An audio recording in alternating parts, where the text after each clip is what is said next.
Hey everybody, welcome to the Aspie Life of Lisa.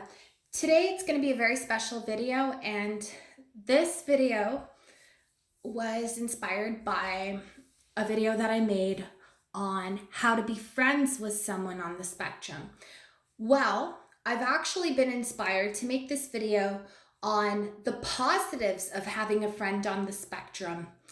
If you like this video, feel free to hit the like button, comment below, and feel free to share this video and subscribe to my channel. I do have friends, and I'm very particular with who I become friends with, but most of my friends are neurotypical. So neurotypical is someone who's not on the spectrum. And throughout the years, I've struggled making friends and keeping friends. And a lot of people, once they find out I'm on the spectrum, I haven't really been judged, or people say oh, I wouldn't have known, or some of their neurotypical friends will say, oh, aren't you afraid that you're going to be on the spectrum too? But I always take the time to educate people and say it's not, autism isn't a contagious disease. And recently somebody said to me before that they wouldn't be friends with someone on the spectrum. They wouldn't have the patience. And this is where I wanted to make this video to say to people, there's actually some positives of having a friend on the spectrum.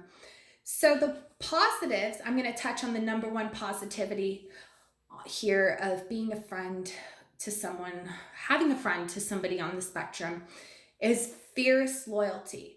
I'm a very fiercely loyal person, and same with anyone who's on the spectrum. Someone on the spectrum, all they want to do is they want to make you happy. And fierce loyalty means you're sticking by somebody through thick and thin. They're not going to go off and ditch you. I'm not going to go off and ditch somebody. And I'm not going to go off and be oh, we're not friends anymore unless you hurt us. But the loyalty is huge, and loyal to the T. If you asked a person on the spectrum to be there for you, you wouldn't have to ask. They would be there for you, and they would stand by you. They would stand by your side. You also do the same thing for them, but a person on the spectrum's loyalty is so fierce. You don't even have to question their loyalty or their devotion or anything like that. The second thing, number two, non-judgmental. They're not known to, they rarely judge. I've been told I'm not a judgmental person. I don't judge people not by race, age, skin color, whether they have something with them or wrong with them or not, or income, none of that. To me, none of that matters. To me, it's if you're a good person or not. I don't even think much of any of that at all. And actually, which leaves me to the third one, number three, honesty, and too honest for their own good, which is either a good thing or a bad thing. If you ask a person on the spectrum, does this dress make me look fat? I'm going to tell you this dress makes you look fat. I'm going to tell you straight up because I'm honest like that. But I had to learn how to properly word things. If you ask somebody to be honest with you, a person on the spectrum isn't going to sugarcoat it, and they're not going to beat around the bush, but they're going to tell you honestly, they're going to be very honest. If something, it looks good on you or not, they're going to be honest about their opinion on something, and they're just going to tell it how it is. And it's either going to be a good thing or a bad thing. But usually it's a good thing. You're not going to get them to hide things. The fourth one is that we're known to be very easily forgiving. Now, that doesn't mean that you can go and hurt somebody like that. It doesn't mean we'll forget. Good still trap memory, which I'll be talking about. We're very easily forgiving people, but we don't forget. And a person on the spectrum also likes to live in the moment, which is another good thing. And that ties to being easily forgiving. But it doesn't mean that you can keep hurting them over and over, by no means. Number 5, we won't play head games. We don't backstab, sneak around, and no hidden motive. Basically, I had to learn what it was to backstab, and some things socially are best off not knowing. And I don't know I could try and lie, but I'm not good at pulling it off. I couldn't pull it off to save grace. Everyone would very easily see through me. Head games is something that I had to ask somebody what it was and how to do it. And honestly, head games are just too exhausting. Something I had to learn.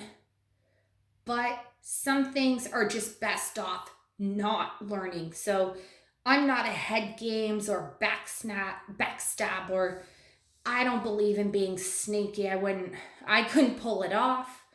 And a lot of people on the spectrum don't play head games. We don't believe in them.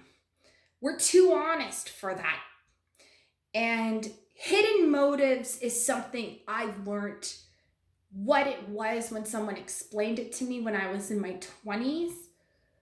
Somebody had to explain that to me, and honestly, it's just not something that is for me.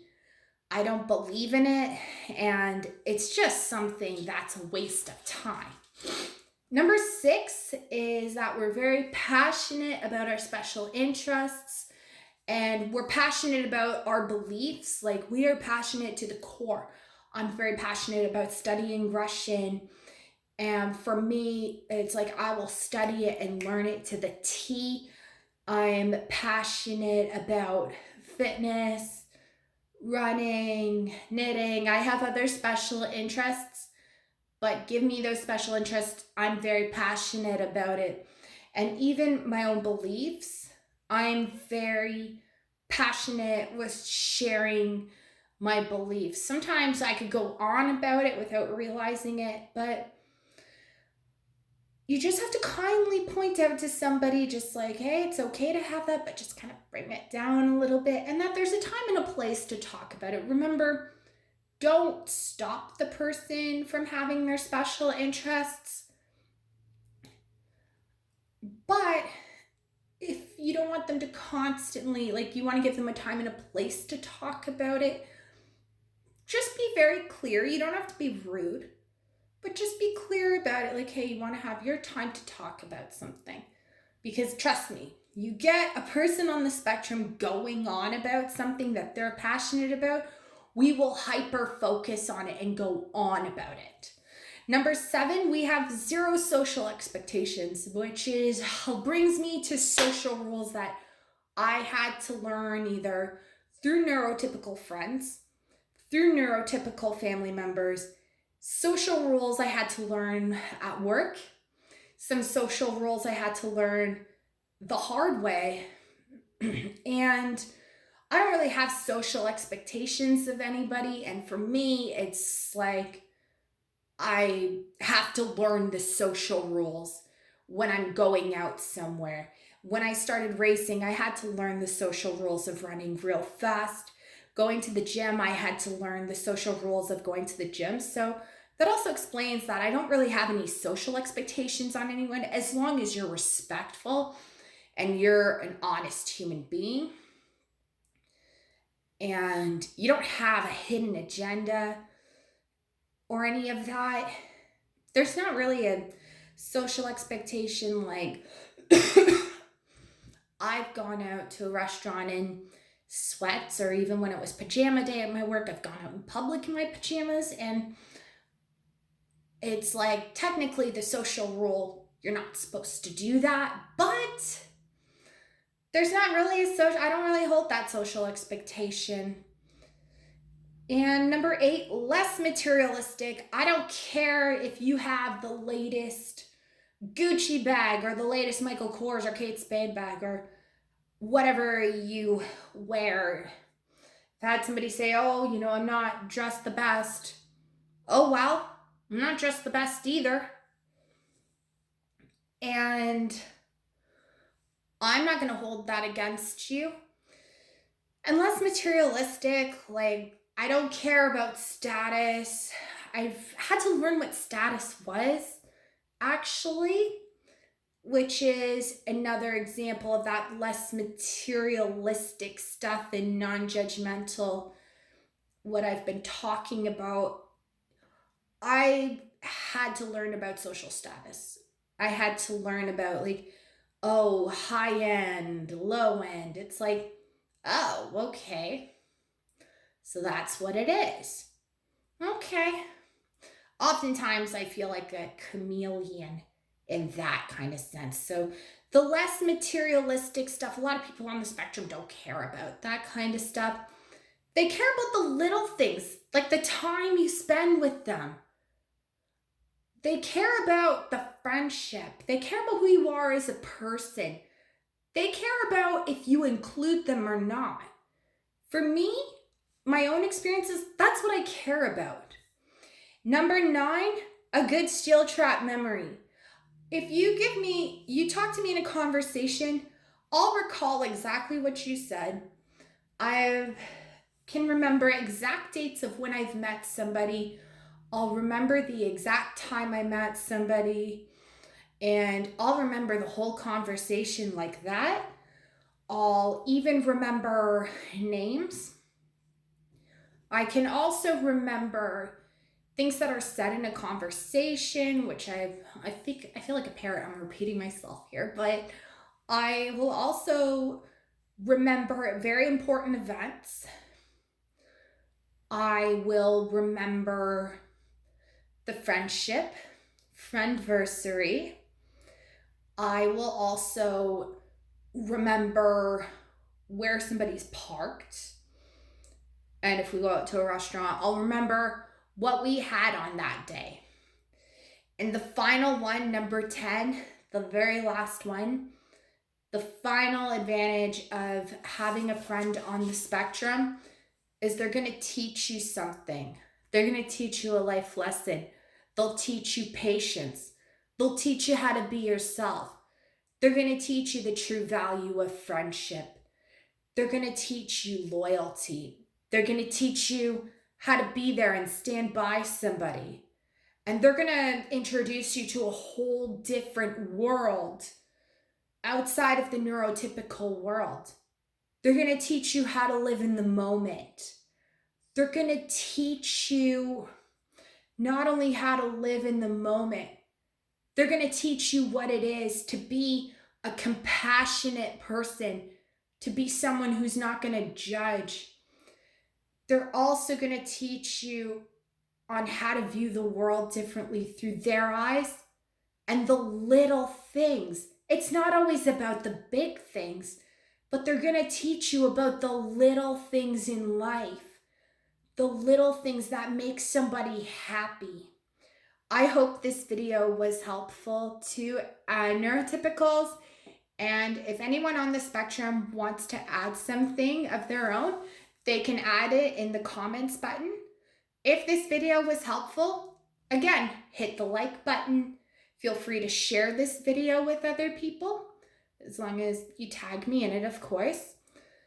Comment below and subscribe to my channel. I wish everybody has a wonderful, terrific day, and peace and blessings.